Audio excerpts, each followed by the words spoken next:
Hello everyone, welcome to my channel. आज का हमारा टॉपिक है इंटरनल रिकंस्ट्रक्शन, जो स्पेशली मैं बना रहा हूँ टीवाई बीकॉम के स्टूडेंट्स के लिए।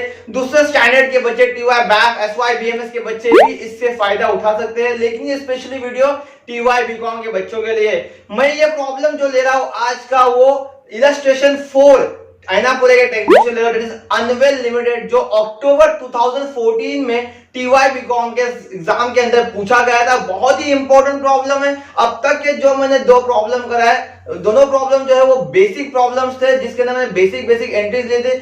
आज के प्रॉब्लम के अंदर मैं पूरा प्रॉब्लम सॉल्व करने वाला हूं, each and every entry solve करने वाला हूं। तो पूरे वीडियो में बने रहिए लास्ट तक और इस वीडियो का फायदा उठाइए। और आपने अगर मेरा चैनल अभी तक सब्सक्राइब नहीं किया है तो please subscribe my channel and press the bell icon. तो बढ़ते हैं हम आज के वीडियो की तरफ। तो जैसा कि मैंने मेरे पिछले लेक्चर्स में भी कहा था कि जब भी हम इंटरनल रिकंस्ट्रक्शन का कोई भी प्रॉब्लम सॉल्व करेंगे तो क्वेश्चन के अंदर एडजस्टमेंट में fictitious asset and intangible assets को राइट ऑफ करने की बात बोले या ना बोले, हमको वो एंट्री पास करना ही है। लास्ट लेक्चर्स के अंदर हमने दो लेक्चर्स के अंदर जो भी क्वेश्चन किए उसके अंदर पहले ही एडजस्टमेंट में दिया हुआ था कि intangible and fictitious assets are written off, but यहां पर पहले एडजस्टमेंट में नहीं दिया हुआ है। तो नहीं दिया हुआ है तो भी हमको fictitious assets and intangible assets को राइट ऑफ करना ही है। ओके, तो यहां पर देखिए हम इंटेंजिबल असेट्स है क्या। तो इंटेंजिबल असेट्स होते क्या है, कौन कौन से इंटेंजिबल असेट्स है? तो goodwill, patent, trademark, copyright, these all are intangible assets. तो इसमें से कोई भी असेट हमारे बैलेंस शीट में नहीं है, लेकिन फिक्टिशियस असेट हमारे बैलेंस शीट में है, that is profit and loss account. तो सबसे पहला एंट्री हम यही मारेंगे कि प्रॉफिट एंड लॉस अकाउंट को हम राइट ऑफ करेंगे। देखो one second I will repeat कि क्वेश्चन के अंदर बोला या ना बोला, हमको ये एंट्री पास करना ही है। ओके, अभी असेट को राइट ऑफ करे, असेट को राइट ऑफ करे, असेट का वैल्यू कम हो रहा है, असेट का वैल्यू कम हो रहा है तो हमको क्या हो रहा है, हमको लॉस हो रहा है, और लॉस हो रहा है तो हम क्या करेंगे, सीआर अकाउंट को डेबिट करेंगे। तो जो लोग ये लेक्चर पहली बार देख रहे हैं तो वो सोचेंगे कि सर क्या बता रहे हैं। तो मैं बोलूंगा कि पहले मेरे 3 लेक्चर जो है इंट्रोडक्शन लेक्चर और 2 प्रॉब्लम के लेक्चर्स देखो, तब जाके आपको ये प्रॉब्लम भी समझ में आ जाएगा। ओके, हम आते हैं हमारे प्रॉब्लम पे। क्या बोलते हैं कि प्रॉफिट एंड लॉस अकाउंट हमको निकालना है, तो असेट निकाल रहे हैं तो लॉस हो जा रहा है, तो लिखना है capital relation account debit to profit and loss account. Once again I will repeat, asset को राइट ऑफ कर रहे, असेट को निकाल दे रहे, असेट का वैल्यू कम हो जा रहा है, असेट का वैल्यू कम हो जा रहा है मतलब लॉस है, लॉस मतलब सीआर अकाउंट डेबिट। ओके, पहला एंट्री है सीआर अकाउंट डेबिट। कितना लॉस हो रहा है, 14,40,000 का, तो यहां लिखेंगे हम 14,40,000। सेम यहां भी 14,40,000। ओके, दूसरा एंट्री देखते हैं, इसका नरेशन बाद में सीखेंगे हम, अभी फिलहाल इसमें जगह भी नहीं नरेशन लिखने की। सेकंड एंट्री देखते हैं, मतलब पहला एंट्री हमारा that is preference shares to be reduced by ₹20 per share by. अब प्रेफरेंस शेयर क्या है हमारा? प्रेफरेंस शेयर जो है हमारी लायबिलिटी है। अभी लायबिलिटी रिड्यूस हो रही है, लायबिलिटी कम हो रही है, लायबिलिटी रिड्यूस हो रही है मतलब लायबिलिटी कम हो रही है, लायबिलिटी कम हो रही है मतलब प्रॉफिट, लायबिलिटी कम हो रही है मतलब प्रॉफिट। और प्रॉफिट अकाउंट प्रॉफिट जब भी आएगा तो क्या करेंगे हम, कैपिटल रिडक्शन अकाउंट को क्या कर देंगे, क्रेडिट कर देंगे। जैसा लॉस के टाइम में हमने डेबिट कर दिया था, वैसे प्रॉफिट के टाइम में हम कैपिटल रिडक्शन अकाउंट को क्रेडिट कर देंगे टू सीआर अकाउंट, और डेबिट क्या करेंगे, प्रेफरेंस शेयर कैपिटल। ओके, अब क्या बोला है, रेड्यूस बाय 20 पर शेयर। मैंने लास्ट लेक्चर में ही कहा था कि जब भी रेड्यूस बाय बोलेगा तो जितना भी क्वेश्चन में अमाउंट दिया हुआ है उतना ही लेंगे हम। मतलब 20 बोला है 20, अगर रेड्यूस 2 बोलता हम क्या करते, इस 20 और इस प्रेफरेंस शेयर के अमाउंट 100 को कंपेयर करते और डिफरेंस निकालते। जब भी बाय बोलेगा तो यहाँ का जो अमाउंट रहेगा वही कॉपी कर लेंगे हम, 20 रुपीज यहाँ पे लिख देंगे इंटू 20। ओके, इसको किससे मल्टीप्लाई करेंगे, 20 को हम नंबर ऑफ प्रेफरेंस शेयर से, तो कितने दिए हुए यहाँ पे 4,000, तो 4,000 into 20 is 80,000। Is it clear? Now third third entry भी सेम दिया हुआ है कि equity shares to be reduced by ₹5 per share. Again equity share is a liability reduce हो रहा है, लायबिलिटी रिड्यूस हो रहा है तो क्या करेंगे हम, प्रॉफिट होगा तो क्या करेंगे हम, सीआर अकाउंट को क्रेडिट करेंगे टू सीआर अकाउंट। डेबिट में क्या हो जाएगा, equity share capital. Okay, again reduce by दिया हुआ है, बाय दिया तो ये कॉपी कर लेंगे हम, कितना दिया है 5 तो इंटू 5 लिखेंगे। ओके, और इसको मल्टीप्लाई किससे करेंगे हम, इक्विटी शेयर के नंबर से, that is 1,60,000 into 5 that is 8 lakh. Is it clear? बढ़ते हम नेक्स्ट एडजस्टमेंट की तरफ।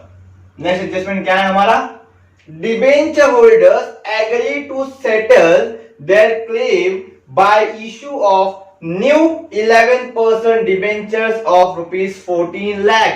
वेरी इंपॉर्टेंट एडजस्टमेंट, ये प्रॉब्लम का सबसे इंपॉर्टेंट एडजस्टमेंट। ऐसे एडजस्टमेंट तो हमने लास्ट प्रॉब्लम्स के अंदर भी किया था, बट ये जो है वो नया आया है। आगे रीड करते हैं अपन। They also agree to forgo 50% of their interest and 50% paid in cash. ये जो पार्ट है, ये इंटरेस्ट का पार्ट है, ये हम बाद में सॉल्व करते हैं, पहले इस पे आते हैं। डिबेंचर होल्डर्स क्या बोल रहे हैं कि हम लोग हमारा क्लेम सेटल करने को राजी है, हमको 11% डिबेंचर्स दे दो जिसकी वैल्यू 14 लाख की हो। अब हमारे क्वेश्चन में आते हैं, हम डिबेंचर्स देखते हैं। तो डिबेंचर जो है वो हमारे 10% डिबेंचर है और 20 लाख रुपीस के है। ये डिबेंचर होल्डर क्या बोल रहे हैं कि हमारे नाम को चेंज कर दो, मतलब 10% से निकाल के हमको 11% कर दो, लेकिन वैल्यू को कम कर दो। 20 लाख से हमारा वैल्यू कितना कर दो, बोल रहा है 14 लाख कर दो। देखो वैल्यू कम हो रहा है, वंस अगेन लायबिलिटी कम हो रही है। वैल्यू कम हो रहा है मतलब लायबिलिटी कम हो रही है, लायबिलिटी कम हो रही है मतलब अगेन फर्म को प्रॉफिट होता है, प्रॉफिट होगा तो सीआर अकाउंट क्रेडिट। ओके, लेकिन यहाँ पे क्या हो रहा है, एक लायबिलिटी निकल के दूसरी लायबिलिटी आ रही है, मतलब 10% डिबेंचर फर्म से निकल जा रहा है और नया डिबेंचर आ रहा है 11% डिबेंचर। तो ऐसे एंट्री को बोलते हैं उल्टा पलटी। उल्टा पलटी मतलब नए आ रहे हैं, जुने जा रहे हैं, नए आ रहे हैं और जुने जा रहे हैं, जो भी जा रहा है उसको डेबिट कर देंगे 10%। सॉरी, डिबेंचर डेबिट कितने के हैं, ये 20 लाख रुपीस के हैं। ओके, क्या आ रहा है, टू 11% डिबेंचर्स 14 लाख। ओके, और to CR account, CR account को 2 में क्यों डाले, क्रेडिट में क्यों डाले, क्योंकि ये पूरे ट्रांजैक्शन के अंदर लायबिलिटी कम हो गई, मतलब प्रॉफिट हो गया, और प्रॉफिट मतलब सीआर क्रेडिट।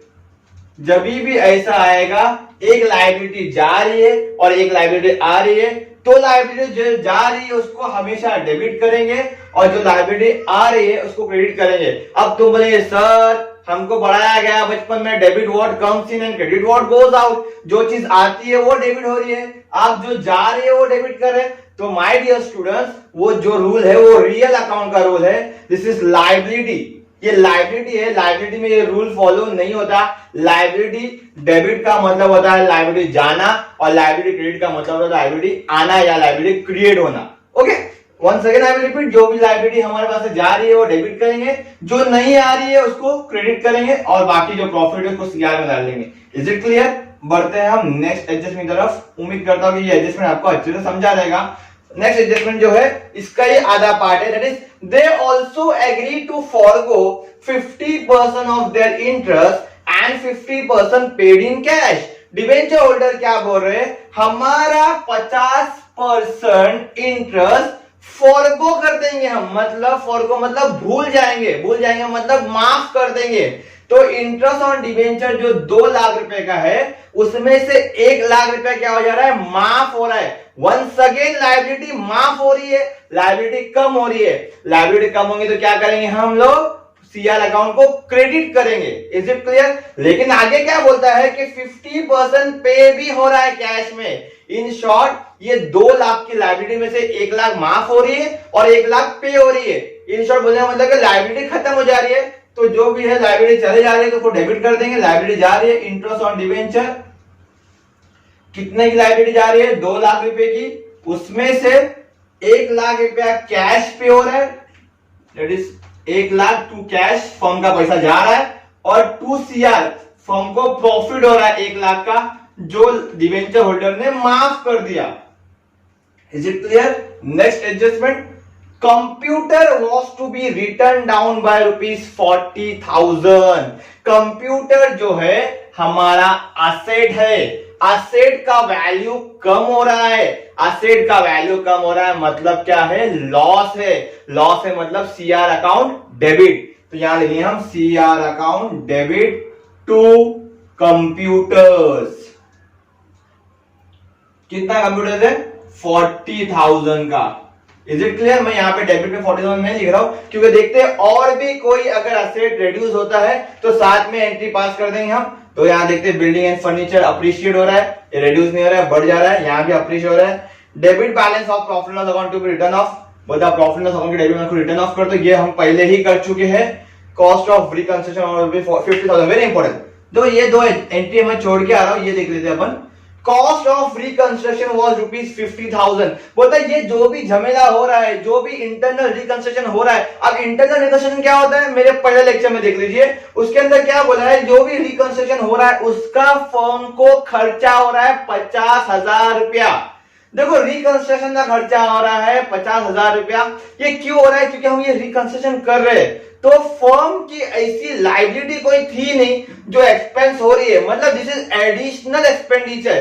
फर्म की लाइबिलिटी पे हो रही है तो लॉस नहीं है, याद रखना, लाइबिलिटी पे हो रही है लॉस नहीं है, लेकिन लाइबिलिटी के अलावा कोई भी खर्चा पे हो रहा है तो फर्म को क्या होता है? लॉस होता है।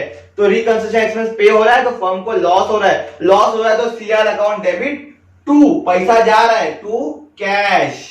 Is it clear? कितना पैसा जा रहा है? 50,000। Once again I will repeat, जब भी याद रखना, फर्म अगर लाइबिलिटी के अलावा कोई भी पैसा पे कर रही है तो फर्म को लॉस हो रहा है। लाइबिलिटी के अलावा कोई भी पैसा फर्म पे करे तो फर्म को लॉस हो रहा है, तो हमेशा एंट्री यही आएगी, CR account debit to cash account, CR account debit to cash account. Is it clear? तो ये एंट्री भी हमने पास कर लिया। ओके, इधर ही क्यों लिखे हमने? क्योंकि लॉस की सब एंट्री एक साथ मार देते हैं हम। देन यहाँ पर 75,000 ऑफ द क्रेडिटर्स, लायबिलिटी कम हो रही है, प्रॉफिट है, ये बाद में मारते हैं एंट्री हम, ये भी बचा है हमारा। Reduce debtors by 70,000। देखो रेड्यूस डेटर्स का है हमारा, डेटर्स असेट है, असेट को रिड्यूस करना है मतलब असेट को कम करना है, असेट को कम करना है मतलब अगेन प्रॉपर्टी का वैल्यू कम हो रहा है, लॉस है, लॉस है तो एंट्री क्या आएंगी? CR account debit to debtors. कितना? 70,000, तो इसका एंट्री भी हम यहां पास कर दे 70,000। रेड्यूस बाय बोला है, बाय बोला तो जो अमाउंट है वही कॉपी कर लेंगे। 40 प्लस 50 90 प्लस 70 1,60,000 सबका क्यूमुलेटिव करके अमाउंट यहां पर हम पास कर सकते हैं। मैं ये बोलता हूं बच्चों को कि अलग अलग भी हर चीज का एंट्री हम पास कर सकते हैं और एक साथ भी हम जितने भी असेट का लॉस पास कर सकते हैं। Okay, now next entry 7 entry. अब हमारे ये दो एंट्री बचे हुए, तो यहाँ पे क्या हुआ है? Building and furniture to be appreciate, हमारा एसेट का वैल्यू बढ़ा है, अप्रिशिएट हुआ है मतलब प्रॉफिट हुआ है। Stock to be appreciate by 60,000, again यहाँ पर भी स्टॉक अप्रिशिएट हुआ मतलब यहाँ भी प्रॉफिट हुआ है। तो ये बिल्डिंग, ये फर्नीचर, ये स्टॉक तीनों भी अप्रिशिएट की एंट्री हम साथ में पास करेंगे। ओके, असेट का वैल्यू बढ़ रहा है, असेट का वैल्यू बढ़ रहा है मतलब क्या हो रहा है? प्रॉफिट हो रहा है, प्रॉफिट हो तो क्या करेंगे हम? Capital reduction account credit, CR account credit. तो डेबिट में क्या करेंगे? डेबिट में हम असेट को लिखेंगे building account, furniture account and stock account to capital reduction. Is it clear? क्या कर रहे हैं हम? Building, furniture, stock to capital reduction. कितना कितना बोला? Building and furniture to be appreciate by, by बोला है मतलब जितना बोला है उतना, कितना? 10%। बिल्डिंग कितना है? 12,20,000 का 10% इज 1,22,000। ओके, फर्नीचर 4 लाख का 10% मतलब 40,000। Is it clear? Now next, stock to be appreciate by, again by बोला है, जो अमाउंट बोला है वो लिख देते हैं 60,000, तो 60,000, तो 1,22,000 plus 40 plus 60 is 2,22,000। Is it clear? Okay, यहां पर भी हमारे ये एंट्री हो गया। लास्ट एक एंट्री बचा है, दैट इज ये वाला। क्या बोलता है कि 75% of the creditors agree to forgo 10%, मतलब जितने भी क्रेडिटर्स है 8 लाख रुपए के, इनका 75% निकालेंगे। पहले 75% ऑफ द क्रेडिटर्स, मतलब 8 लाख का 75%, 8 लाख का 70% आएगा 6 लाख। 8 लाख का 75% कितना आएगा? 6 लाख रुपया। अब क्या बोल रहे हैं, वो 6 लाख के जो क्रेडिटर्स है वो लोग क्या कर रहे हैं, वो लोग अपना क्लेम फॉरगो कर रहे हैं। फॉरगो मतलब माफ कर रहे। कितना माफ कर रहे? सिर्फ 10%, मतलब 6 लाख रुपया माफ नहीं कर रहे वो लोग, 6 लाख का भी 10% माफ कर रहे हैं, मतलब सिर्फ और सिर्फ 60,000 माफ कर रहे हैं। Once again I will repeat, creditors 8 lakh रुपए के हैं, क्या बोला है, क्रेडिटर्स का 75%, मतलब 8 लाख का 75%, दैट इज 6 लाख रुपया। 6 लाख का 10% माफ कर रहे वो लोग, मतलब सिर्फ और सिर्फ 60,000 माफ कर रहे।